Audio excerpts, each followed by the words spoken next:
is The Fifth Estate, coming to you from the Fort Hall School of Government in Nairobi, Kenya, and Professor Mutahi Nguni.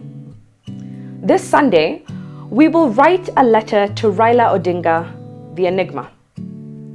Dear Baba Man, is it not surprising to you that your loss in AUC has increased your value proposition in Kenya politics?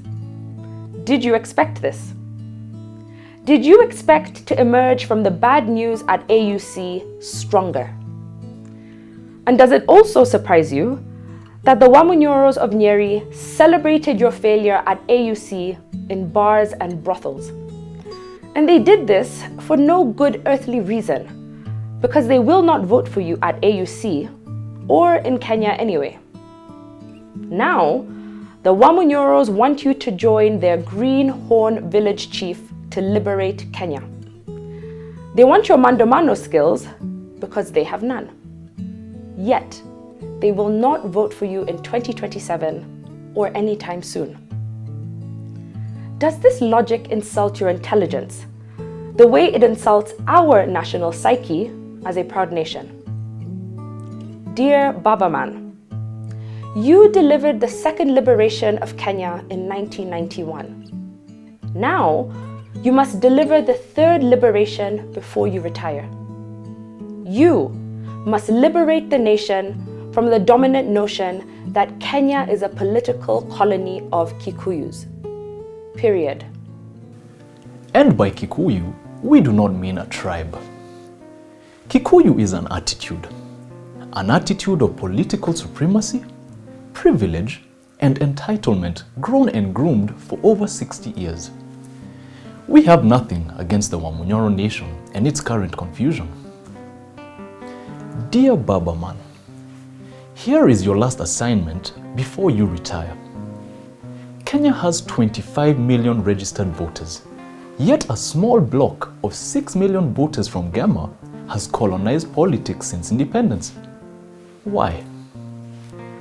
And another thing, Mr. Baba Man, have you noticed that there are no head-on collision accidents in central Kenya? Matatus crashing into trailers, school buses ramming into other cars, and border borders flying off bridges in congested roads? Why? The 6 million GEMA voters have colonized government for 62 years, and they have built superhighways to their villages. That is why they have no road accidents. But the 19 million voters from other communities have walkways disguised as roads. Yet, they are the majority. Why? Dear Baba Man, you must liberate the 19 million voters and equalize their chances. If you lost at AUC and yet gained more value in Kenya, this is the reason why. This is your mission. The third liberation.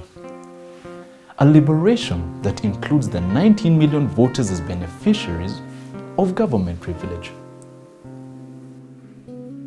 Dear Baba Man, you have two options.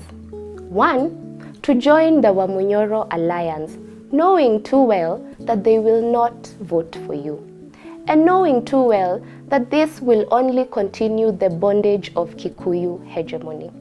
And by Kikuyu, we mean attitude, not tribe.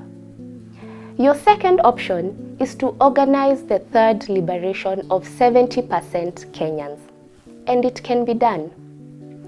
If the GEMA nation has 6 million votes, the Kalenjin, Luya, and Luo nations combined have 8.5 million votes.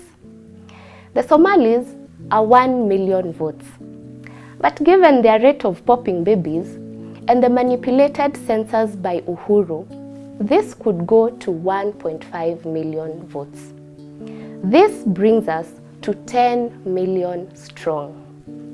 Then we have the coastal vote, which is Babas at 1 million votes.